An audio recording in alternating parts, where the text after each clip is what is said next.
You're here. I've been waiting on you. Thank you for showing up. Yes. But welcome back to The Great Expanse by JohnBat426 here on YouTube. If you like the videos that you've seen, alright, I cheated. I took a breath. Wait, okay, let's go. If you've liked the videos that you've seen thus far, hit the like button. If not, hit the dislike button. Subscribe to the channel. Share this video with other people that you know that are appreciative. Fail. Oh well. Like the channel, subscribe, share, hit the bell for notifications, all. So the next time a video's dropped, you'll know about it second, I'll know about it first. I kind of muddled that one up. Alright, so sort of an intro fail. Anyway, Marvel Studios' Ant-Man and the Wasp Quantumania Kang the Conqueror Featurette. Now, from early reviews that have been put on Twitter, now of course there's an embargo, they can't go into details as to what the movie is about, but they can give you kind of like broad analysis of how the movie is and what they thought of it. These are trade reporters. But everyone's been singing the praises of Jonathan Majors. And I've heard a few about Michelle Pfeiffer. But it's been coded or couched in terms that are very political. So I'm expecting greatness from Jonathan Majors. And unfortunately, that's the only reason why I want to watch this movie. And I don't know if that's fair to the movie or if it's unfair to me. Because I'm paying money just to watch one character. And the movie's not named after him. So that's why in past videos, I would say Ant-Man and the Wasp, Kang the Conqueror. Or Kang Dynasty. Because that's all I want to see. I want to see the Kang Dynasty come to fruition. I want to see how it begins. This is one thing that I believe is going to happen. I believe that since we're in the quantum realm, which is a microscopic realm, we are going to be introduced to the Fantastic Four through the quantum realm. Now, in the comic books, it's called the Microverse. That's where the Fantastic Four fight one of their most sinister enemies called Psycho Man. And the name is a little campy, Psycho Man.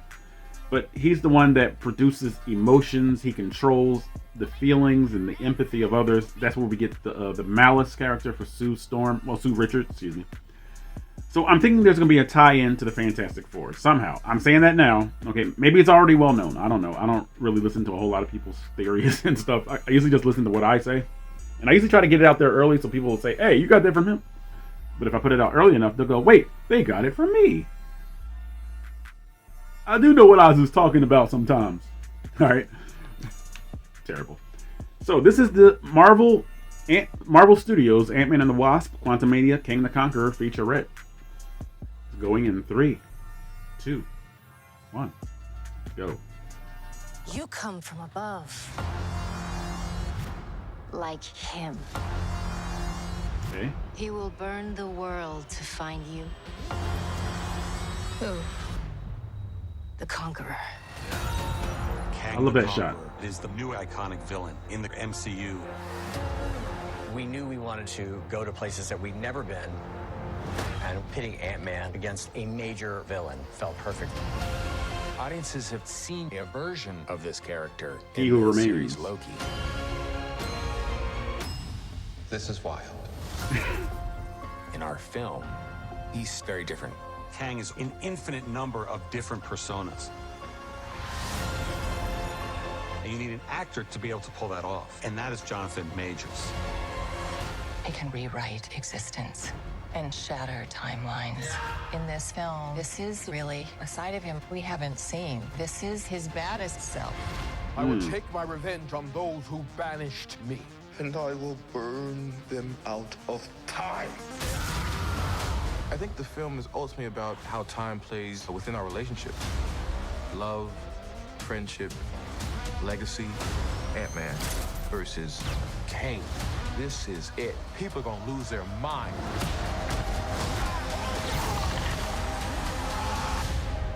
You're out of your league, Ant-Man. That was great the way he said that.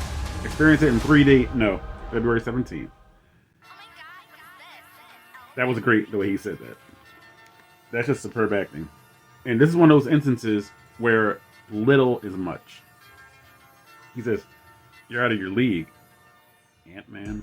It's like, he might as well have been saying peon, pissant, misanthrope. I mean, he's like, you're out of your league, Ant-Man.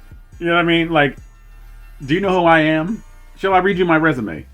Bring in the royal scroll! You know what I mean? So, but Kang the Conqueror is a very interesting villain. What's great about Kang is that he does intersect different timelines, and he sets up battles between the Avengers primarily and big bads from across the multiverse. I mean, well, not really across the multiverse, but across time and space for his ultimate end of conquest. And so that's why I think Kang the Conqueror is the perfect villain. The only villain, really, that can introduce the Fantastic Four and the X-Men and their villains. Because we know Kang is essential in the origins of Apocalypse, my favorite X-Men villain. We know that he went back in time as Rama Tut, okay, to sort of stop the rise of Apocalypse, okay? Because, I mean, Apocalypse is an ancient enemy. I mean, Apocalypse is probably well into the 31st century in Kang's present time. Now, Kang's present is the 31st century. So Apocalypse is probably still there, even though you don't really hear too much about Kang the Conqueror. Because in the X-Men alternate universe, and the X-Men is great and rife with alternate universe stories, which are some of the best ever told.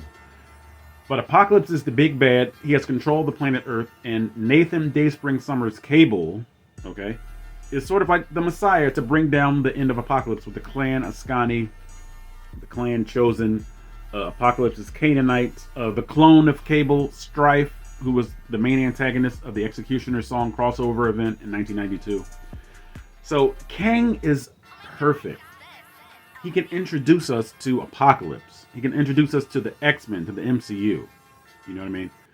And the reason why this is so essential is because all these big events could have happened, and then Kang can intersect the timelines of the Avengers and the X-Men based on Captain America at the end of Endgame going back in time. Now, when you go back in time, you alter it regardless.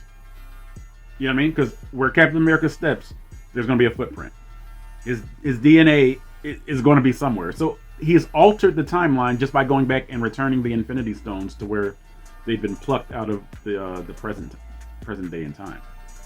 So Kang the Conqueror can spin all these to his advantage because he's smart. He sets up big battles between people so that he can come in and conquer afterwards. He did it with the Uncanny Avengers. He's the main antagonist of the Uncanny Avengers. And you really don't remember that because there's so much going on. And then at the end, Kang shows up and you're like, oh my goodness. He did set all this up. He set up Thor to enchant Yarnbjorn the X to cleave Apocalypse's celestial armor. Remember, Kang is doing this.